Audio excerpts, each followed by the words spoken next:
வணக்கம் மக்களே. இப்போ பார்த்தீங்கன்னா Realme அவங்களோட 8 Pro லான்ச் பண்ணியிருக்காங்க. ஜென்ரலாகவே Realme அவங்களோட நம்பர் சீரிஸ் லான்ச் பண்ணால் அது ரெட்மியோட நோட் சீரிஸ்க்கு போட்டியாக தான் லான்ச் பண்ணுவாங்க. இப்போ இந்த ஃபோன் எதுக்கு போட்டின்னு பார்த்தீங்கன்னா ரெட்மியோட நோட் 10 Pro Maxக்கு தான் போட்டி. இப்போ நிறைய பேர் கொஸ்டின் இருக்கும், நம்ம ரெட்மி நோட் 10 Pro Max வாங்கலாமா இல்லை Realme 8 Pro வாங்கலாம் மட்டும். ஸோ அந்த டவுட்டை கிளியர் பண்ணுறது தான் இந்த வீடியோ. ரெண்டு ஃபோன்ஸையும் கம்பேர் பண்ணி எது பெஸ்ட்டு, எது ஒர்க் ஃபார் மணி அப்படின்னு நான் சொல்ல போகிறேன். Let's get start. டிசைன்லேருந்து ஸ்டார்ட் பண்ணலாம். ரெட்மியில் பார்த்தீங்கன்னா மீட் அண்ட் அல்ட்ராவில் இருக்க கிட்டத்தட்ட சேம் டிசைன் ஃபேக்டர் தான் இங்கே யூஸ் பண்ணியிருக்காங்க. பார்க்குறதுக்கு அந்த கேமரா பம்ப் நல்லா இருக்குது. ஃப்ரண்ட்லேயுமே பெசில்ஸ்லாம் ஸ்லிம்மாக கொடுத்துருக்காங்க. பேக்லேயுமே ஒரு ஃப்ராஸ்டட் ஃபினிஷ் கொடுத்துருக்காங்க. ஸோ அந்த கலர்ஸுமே பிராண்ட்ஸு பிளாக் எல்லாமே சூப்பராக இருக்குது. இந்த பக்கம் ரியல்மியில் பார்த்தீங்கன்னா டிசைன் ஒன்று புதுசாக கொடுக்கல. ஓப்போ ஃபோன்ஸில் லான்ச் ஆனால் அதே டிசைன் தான் கொடுத்துருக்காங்க. சரி, அப்படியே கொண்டு வந்ததாலும் பரவாயில்ல. டேர் டு லீப்னு கொட்டை எழுத்துல போட்டிருக்காங்க. எனக்கு அது செம்ம இரிட்டேட்டிங்காக இருக்குது. என்னதான் நைட்டில் பார்க்கும்போது ஷிஃப்ட் ஆகுது, நல்லா மினுக்குதுன்னு சொன்னாலுமே டிசைன் வந்து எனக்கு ஜென்ரலாக அந்த அளவுக்கு பிடிக்கல. ரியல்மியில் டிஸ்பிளேன்னு வர்றப்ப ரெட்மியில் 6.67 இன்ச்சுக்கான சூப்பர் AMOLED டிஸ்பிளே கொடுத்துருக்காங்க. ரியல்மிலையுமே 6.4 இன்ச்சுக்கான சூப்பர் AMOLED டிஸ்பிளே கொடுத்துருக்காங்க. ஸோ டிஸ்பிளேன்னு வரப்ப ரெண்டு ஃபோன்ஸுமே சூப்பர் AMOLED கொடுத்துருக்குது. உண்மையிலே சூப்பரான விஷயம். படம் பார்க்குறது, மீடியா கன்சப்ஷன் எல்லாத்தையுமே இந்த டிஸ்பிளே உண்மையிலேயே நல்லா இருக்கும். எங்கே டிஃபரன்ஸ் வருதுன்னா ரெஃப்ரெஷ் ரேட்டில் தான். ரெட்மியில் 120 ஹெர்ட்ஸ்க்கான ரெஃப்ரெஷ் ரேட் கொடுத்துருக்காங்க. ரியல்மியில் பார்த்தீங்கன்னா வெறும் 60 ஹெர்ட்ஸ்க்கான ரெஃப்ரெஷ் ரேட் கொடுத்துருக்காங்க. இது உண்மையிலே ரொம்பவே மோசமான விஷயம். ஏன்னா Realme 7 Proலேயே பார்த்தீங்கன்னா அந்த super AMOLED display plus 60 hertz கொண்டு வந்துட்டாங்க. கண்டிப்பாக இந்த தடவை 120 ஹெர்ட்ஸ் கொண்டு வருவாங்க தான் எதிர்பார்த்தேன். அதுவும் ரெட்மி மாதிரியான காம்படிஷன் இருக்கும்போது. ஆனால் இன்னுமே 60 ஹெர்ட்ஸ் கொடுத்தது ஒரு ஏமாற்றமான விஷயம் தான். பிரைட்னஸ்மே பார்த்தீங்கன்னா ரெட்மியில் 450 ஹெர்ட்ஸ் நார்மலாக போகும். பீக் பிரைட்னஸ் பார்த்தீங்கன்னா 1200 ஹெர்ட்ஸ் வரைக்கும் போகும்னு சொல்கிறாங்க. ஆனால் ரியல்மியில் நார்மலாகவே 430 ஹெர்ட்ஸ், பீக் பிரைட்னஸ் வந்து 1100 போகுது. பட் நார்மலாக உங்களால் மேனுவலாக பார்த்தீங்கன்னா 430 ஹெர்ட்ஸ் வரைக்கும் தான் யூஸ் பண்ண முடியும்னு சொல்கிறாங்க. இப்போ இந்த ப்ரைஸில் வர எல்லா ஃபோன்ஸுமே நார்மலாகவே ஒரு 450 ஹெர்ட்ஸ் கொடுப்பாங்க. இதில் 420 கொடுத்தது ஒரு நெகட்டிவ் தான். ரெசல்யூஷன் வர்றப்ப ரெண்டு ஃபோன்ஸ்லுமே 1080p டிஸ்பிளே தான், ஃபுல் ஹெச்டி பிளஸ் ரெசல்யூஷன்ல கொடுத்துருக்காங்க. ரெண்டு ஃபோன்ஸுமே 20:9 ஆஸ்பெக்ட் ரேஷியோல பில்ட் பண்ணிருக்காங்க. அது மட்டும் இல்லாமல் ரியல்மி பார்த்தீங்கன்னா வெறும் 6.4 இன்ச் தான். 6.4 இன்ச்ன்றது ரொம்ப பெருசும் கிடையாது, சிறுசும் கிடையாது, ஒரு பர்ஃபெக்டான சைஸ். 20:9 ஆஸ்பெக்ட் ரேஷியோல கொடுத்துருக்காங்க. வெயிட் பார்த்தீங்கன்னா வெறும் 176 கிராம் தான். ஸோ கையில் ஹோல்ட் பண்ணி யூஸ் பண்ணுறதுக்கு ஒரு காம்பாக்டான ஃபீல் கொடுக்கும். ரெட்மி பார்த்தீங்கன்னா 6.7 வந்து கொஞ்சம் பெரிய டிஸ்பிளே தான். வெயிட்டுமே பார்த்தீங்கன்னா 196 கிராம் போயிருக்கு. இந்த வெயிட்டுக்கான காரணம் என்னன்னா ஃப்ரண்ட் அண்ட் பேக் வந்து கிளாஸ் தான் கொடுத்துருவாங்க. கொரில்லா கிளாஸ் 5ஆல கவர் பண்ணிருக்காங்க. சைடு வந்து பிளாஸ்டிக் தான். பட் ரியல்மியில் பார்த்தீங்கன்னா பேக் சைடு எல்லாமே பிளாஸ்டிக்கால தான் கவர் பண்ணிருக்காங்க. கார்னிங் கொரில்லா கிளாஸ் ப்ரொடெக்ஷன் இருக்கு, பட் என்ன வருஷன் சொல்லல. நீங்க ஜென்ரலாக கேஸ் போட்டு தான் யூஸ் பண்ணுவேன் போன அப்படின்றவங்களுக்கு இது பெரிய நெகட்டிவ் கிடையாது. பட் கேஸ் போடாம நான் சில பேர் யூஸ் பண்ணுவாங்க. அந்த மாதிரி ஆளுகளுக்கு ரியல்மி ஃபோன்ஸை கேஸ் போடாமல் யூஸ் பண்ணினா ஒரு சீப்பான ஃபீல் கிடைக்கும். ரெட்மியில் அந்த மாதிரியான எந்த ஃபீல்மே கிடைக்காது. ஸோ என்ன பொறுத்தவரை டிஸ்பிளே அண்ட் டிசைன் வரப்ப ரெட்மி. பர்ஃபார்மன்ஸ்னு வர்றப்ப ரெட்மியில் பார்த்தீங்கன்னா ஸ்னாப்டிராகன் 732G கொடுத்துருக்காங்க. ரியல்மியில் ஸ்னாப்டிராகன் 720G கொடுத்துருக்காங்க. ரெண்டுமே மிட்ரேஞ்சில் ஒரு நல்ல ப்ராசஸர் தான், நாங்கள் எதுவும் குறைசாக சொல்லலை. ஆனால் ரியல்மி 7 Proலே பார்த்தீங்கன்னா ஸ்னாப்டிராகன் 720G கொடுத்துட்டாங்க. ஸோ மறுபடியும் ஒரு அப்கிரேட் தான் நம்ம எதிர்பார்ப்போம். ஆனால் திரும்ப 720G கொடுத்தது ஒரு ஏமாற்றமான விஷயம் தான். இது இன்னமும் ஒரு 60 ஹெர்ட்ஸ் டிஸ்பிளே தான் புஷ் பண்ண போகுது. அதனால பர்ஃபார்மன்ஸ்ல ரெண்டு ஃபோன்ஸ்க்கு பெரிய டிஃபரன்ஸ்லாம் எதுவுமே இருக்காது. அதை இன்னுமே பூஸ்ட் அப் பண்ணுறது பார்த்தீங்கன்னா சாஃப்ட்வேர் தான் யூஸ் ஆகும். இந்த ரெண்டு ஃபோன்ஸ்லுமே பார்த்தீங்கன்னா Android 11 மேலே பில்ட் பண்ண ரெட்மியில் MIUI 12, ரியல்மியில் பார்த்தீங்கன்னா ரியல்மி UI 2.0 கொடுத்துருக்காங்க. ரெண்டுமே பார்த்தீங்கன்னா ஒரு கஸ்டம் ஸ்கின் தான், ரெண்டுமே ஹெவியான ஸ்கின் தான். எக்கச்சக்கமான ஃபீச்சர்ஸ் இதில் இருக்கும். ரெண்டுமே டிஃப்ரெண்டான ஒரு ஸ்கின்னாக இருந்தாலுமே ஆட்ஸ்ன்னு வர்றப்ப ரெண்டு யூஏலுமே ஆட்ஸ் வந்து எக்கச்சக்கமாக இருக்கும். ஃபியூச்சரும் நிறைய இருக்கும், ஆட்ஸும் நிறைய இருக்கும். பட் நம்ம இது ஒரு மிட்ரேஞ்ச் ஃபோன். இதில் நம்ம எதை பற்றி கவலைப்படணும்னா சாஃப்ட்வேர் அப்டேட் தான். சாஃப்ட்வேர் அப்டேட்னு வர்றப்ப மிட்ரேஞ்ச் ஃபோன்ஸில் அவ்வளோவா நம்ம கொடுக்க மாட்டாங்க. இந்த ரெண்டு ஃபோன்ஸுமே பார்த்தீங்கன்னா Android 11 தான் பில்ட் பண்ணியிருக்காங்க. ஸோ Android 12 வரைக்கும் இந்த ரெண்டு ஃபோன்ஸ்லையுமே கண்டிப்பாக கொடுத்துருவாங்க. பட் ரெட்மியோட நோட் சீரிஸ்க்கு பார்த்தீங்கன்னா 2 வருஷத்துக்கான அப்டேட் கிடைக்குது, கொஞ்சம் லேட்டாக கிடைக்குது. பட் Android 12, 13 ரெட்மியோட நோட் 10 Pro Max வரும் நம்ம எதிர்பார்க்கலாம்.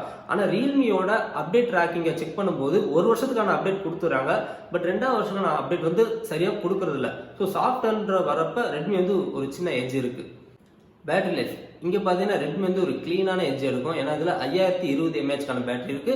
அதை சார்ஜ் பண்ணுறதுக்கு பார்த்தீங்கன்னா 33 வாட் சார்ஜர் பாக்ஸ்லேயே கொடுக்குறாங்க. ரியல்மியில் பார்த்தீங்கன்னா 4500 mAhக்கான பேட்டரி இருக்கு. ஆனால் அதை சார்ஜ் பண்ணுறதுக்கு 65 வாட் சார்ஜர் பாக்ஸில் கொடுக்குறாங்க. ஆனால் 50 வாட் ஸ்பீடில் தான் சார்ஜ் ஆகும்.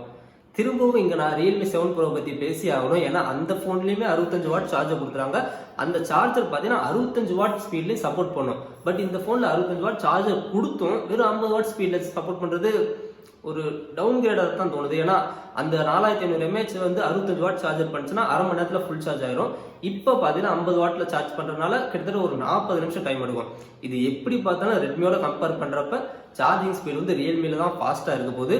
பேட்டரியோட லைஃப்லயுமே பெரிய டிஃப்ரென்ஸ்லாம் இல்லை. ரெண்டு ஃபோன்ஸுமே ஒரு நாள் வரைக்கும் தாக்கு பிடிக்கும். ஸோ பேட்டரி லைஃப்னு வரப்ப ரியல்மிக்கு ஒரு எட்ஜ் இருக்குன்னு தான் சொல்லணும். ஜென்ரலாக ரெண்டு ஃபோன்ஸை கம்பேர் பண்ணும்போது பெரிய டிஃப்ரென்ஸ் எங்கே வரும்னா கேமராஸில் தான். பட் இந்த ரெண்டு ஃபோன்ஸுக்கும் பார்த்தீங்கன்னா அதில் பெரிய அளவுக்கு டிஃப்ரென்ஸே கிடையாது. மேக்ஸிமம் சிமிலாரிட்டிஸ் தான் இருக்குது. ரெண்டு ஃபோன்ஸ்லுமே பேக்கில் 4 கேமராஸ் தான் கொடுத்துருக்காங்க. ரெட்மியில் பார்த்தீங்கன்னா 108 மெகா பிக்சல் மெயின் கேமரா. இது சாம்சங்கோட HM2 சென்சார் தான். ரியல்மியில இதே சென்சார் தான் யூஸ் பண்ணியிருக்காங்க. f1.9 அபர்ச்சர் சென்ஸ் தான் கொடுக்குறாங்க. ஸோ ரெண்டு ஃபோன்ஸ்லுமே எடுக்கிற ஃபோட்டோஸ் பார்த்தீங்கன்னா டீட்டெயிலாக ஷார்ப்பாக நல்ல ஒரு டைனாமிக் ரேஞ்ச், அதாவது இந்த பட்ஜெட்டுக்கு ஒரு நல்ல டைனாமிக் ரேஞ்சோட கண்டிப்பாக இருக்கும். எங்கே உங்களுக்கு டிஃப்ரென்ஸ் நோட்டீஸ் பண்ணுவீங்கன்னா கலர்ஸில் தான். நான் நிறைய ரிவ்யூ பண்ணுற வீடியோஸ்லாம் பார்த்துட்டு இந்த ரெண்டு ஃபோன்ஸ்லையும் அதில் மெயினான விஷயம் என்னன்னா கலர்ஸ் தான் டிஃப்ரென்ஸாக இருக்குது. ரெட்மியில் ஓரளவுக்கு ஒரு நேச்சுரலான ஸ்கின் டோன்ஸ் கொண்டு வர ட்ரை பண்ணியிருக்காங்க. மற்ற ஃபோட்டோஸ்லாம் ஓரளவுக்கு வார்மாக இருக்கும். ரியல்மியில் பார்த்தீங்கன்னா கொஞ்சம் சேச்சுரேட் பண்ணி கொடுக்குது. இது வந்து சம்டைம்ஸ் நல்ல ஒரு யூஸ்ஃபுல்லாக இருக்கும். ஏன்னா பேக்ரவுண்ட்லாம் ஒரு க்ரீனிஷாக செடி மரம் கொடி பின்னாடி நீங்கள் நின்று ஃபோட்டோ எடுத்தீங்கன்னா சம்டைம்ஸ் கலர் வந்து பூஸ்டப் பண்ணி கொடுக்கும். அது பார்க்கறதுக்கு நல்லா இருக்கும். பட் சம்டைம்ஸ் பார்த்தீங்கன்னா ஓவர் சேச்சுரேட் பண்ணுறோம். அது ஒரு நேச்சுரலான ஃபோட்டோஸாகவே இருக்காது. அது பார்க்கறதுக்கு நல்லாவும் இருக்காது. ஆனால் ரெட்மியில் அந்த பிரச்சனை இல்லை. எப்போவுமே ஒரு நார்மலான ஒரு நேச்சுரலான ஸ்கின் டோன்ஸ் தான் கிடைக்கும். அடுத்து பார்த்தீங்கன்னா ஒரு 13 மெகா பிக்சல் அல்ட்ராவே ரெண்டு ஃபோன்ஸ்லையும். ரெட்மியில் பார்த்தீங்கன்னா ஒரு 5 மெகா பிக்சலுக்கான macro 2 mega pixel depth sensor கொடுத்துருக்காங்க. ரியல்மியில் 2 மெகா பிக்சலுக்கான மேக்ரோ 2 மெகா பிக்சலுக்கான டெப்த் சென்சார் கொடுத்துருக்காங்க.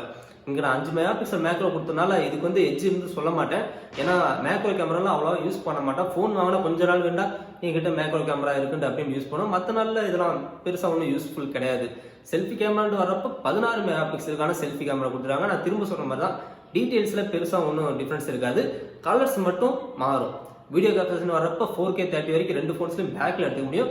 ஃப்ரண்ட்ல 1080p 30 வரைக்குமான வீடியோஸ் எடுத்துக்க முடியும். ரெட்மியில் பார்த்தீங்கன்னா வீடியோக்கு எக்கச்சக்கமான ஃபீச்சர்ஸ் கொடுத்துருப்பாங்க.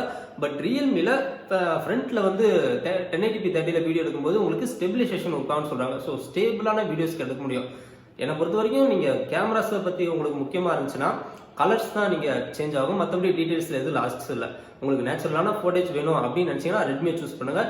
இல்லை எனக்கு ஆர்டிஃபிஷியல் கலர்ஸ் தான் வேணும் அப்படின்னு நினச்சிங்கன்னா நீங்கள் சூஸ் பண்ண வேண்டியது ரியல்மி. ப்ரைஸிங்கை பற்றி பார்க்கறதுக்கு முன்னாடி ரெண்டு ஃபோன்ஸ்லேயே வேறு என்னென்னலாம் கொடுத்துருக்காங்க அப்படின்னு பார்க்கலாம். ரெண்டு ஃபோன்ஸ்லேயுமே பார்த்தீங்கன்னா டூயல் ஸ்டீரியோ ஸ்பீக்கர்ஸ் கொடுத்துருக்காங்க. 3.5mm ஹெட்ஃபோன் ஜாக் இருக்குது. டெடிகேட்டட் மைக்ரோ SD ஸ்லாட்டுமே கொடுத்துருக்காங்க. ஆனால் ரெட்மியில் பார்த்தீங்கன்னா UFS 2.2 ஸ்டோரேஜ் டைப் கொடுத்துருக்காங்க. ரியல்மியில் 2.1 தான் கொடுத்துருக்காங்க. இதனால என்ன ஒரு அட்வான்டேஜ்னா ஆப்போட லான்ச்சிங் ஸ்பீடில் இன்னும் கொஞ்சம் ஃபாஸ்ட்டாக இருக்கும். அது மட்டும் இல்லாமல் ரெட்மியில் ப்ளூடூத் 5.1 கொடுத்துருக்காங்க. ரியல்மியில் ப்ளூடூத் 5.0 தான் கொடுத்துருக்காங்க. இன்னொரு எச்சு சொல்லணும்னா IR பிளாஸ்டர் IP53 ஸ்பிளாஷ் ப்ரூஃப்லாம் ரெட்மியில் இருக்குது. ஸோ சின்னதாக மழையில் நடந்த ப்ராப்ளம் இல்லை. இந்த மாதிரியான எதுவுமே கிடையாது, ரியல்மியில் கிடையாது. ஃபைனலாக ப்ரைஸிங் பற்றி பார்க்கலாம். இப்போ ரெண்டு ஃபோன்ஸோட பேஸ் வேரியன்ட் பார்த்தீங்கன்னா 6GB RAM 128GB வேரியன்ட் தான். ரெட்மியில் 6GB RAM 64GB வேரியன்ட் இருக்குன்னு சொல்கிறாங்க. ஆனால் அது ஸ்டாக்குக்கே வரமாட்டது. ஸோ பேஸ் வேரியண்ட்டாக 6GB RAM 128GB எடுத்துக்கலாம். நான் அதை தான் சஜஸ்ட் பண்ணுவேன். ரெட்மி பார்த்தீங்கன்னா 6GB RAM 128GBயோட ப்ரைஸிங் 20,000 ரூபாய்க்கு லான்ச் பண்ணியிருக்காங்க. ரியல்மி 8 Pro பார்த்தீங்கன்னா 18,000 ரூபாய்க்கு லான்ச் பண்ணியிருக்காங்க. இப்போ நம்ம கம்பேர் பண்ணதுலேயே உங்களுக்கு நிறைய விஷயம் தெரிஞ்சிருக்கும். ரெட்மி தான் நிறைய விஷயத்தில் அட்வான்டேஜ் எடுத்திருக்கு. ஸோ ப்ரைஸுமே பார்த்தீங்கன்னா ரியல்மியோட 2,000 ரூபாய் கூட இருக்குது. உங்களுக்கு ப்ரைஸிங் ப்ராப்ளம் இருந்தால் 20,000 ரூபாய்க்கு ரெட்மி நோட் 10 Pro Max வந்து செம்ம ஒர்த்தான ஃபோன் தான். இல்லை ப்ரோ எனக்கு வந்து ப்ரைஸிங் கொஞ்சம் டைட்டாக தான் இருக்குது, ஸோ நான் 18,000 ரூபாய்க்கு ரியல்மி சூஸ் பண்ணுறேன்னு நினச்சிங்கன்னா வெயிட், இன்னொரு நல்ல ஃபோன் இதோட ஒரு ஃபோன் இருக்குது. அது என்ன ஃபோன் தான்? Redmi Note 10 Pro. Yes, just Pro. அதோட 6GB RAM 128GBயோட ப்ரைஸிங் பார்த்தீங்கன்னா 17,000 ரூபாய்க்கு லான்ச் பண்ணியிருக்காங்க. நான் already Redmi Note 10 Pro Max Note 10 Pro versus ஒரு வீடியோ போட்டிருப்பேன். அதில் பார்த்தீங்கன்னா best value for money Note 10 Pro தான். 16,000 ரூபாய்க்கு உண்மையில் அது செம்ம ஒர்த்தான ஃபோன். உங்கள்கிட்ட 20,000 ரூபா ப்ராப்ளம்னா நோட் 10 Pro Max வாங்க. இல்லை ப்ரோ பட்ஜெட் டைட்டாக இருக்குன்னா இங்கே 17,000 ரூபா 16,000 ரூபாய்க்கு ரெட்மி நோட் 10 Pro வாங்க. ரியல்மி 8 Pro வந்து ரியல்மி 7 Proக்கு கண்டிப்பாக ஒரு அப்கிரேடே கிடையாதுங்க. ரெட்மி ஃபோன் லான்ச் பண்ணிட்டாங்க, நோட் சீரிஸ்க்கு நம்மளும் ஒரு காம்படிஷன் கொடுக்குற மாதிரி ஒரு ஃபோனை லான்ச் பண்ணணுன்ட்டு அது அப்கிரேடே பண்ணல. அப்படியே லான்ச் பண்ணியிருந்தா கூட பரவாயில்ல. ஒரு சில விஷயங்களை டவுன்கிரேட் பண்ணி லான்ச் பண்ணியிருக்காங்க. என்ன நினப்பில் தான் இதை லான்ச் பண்ணியிருக்காங்கன்னே தெரியல. ஸோ ரியல்மி 8 Pro வந்து அந்தளவுக்கு ஒர்த்தான ஃபோனாக எனக்கு தோணலை.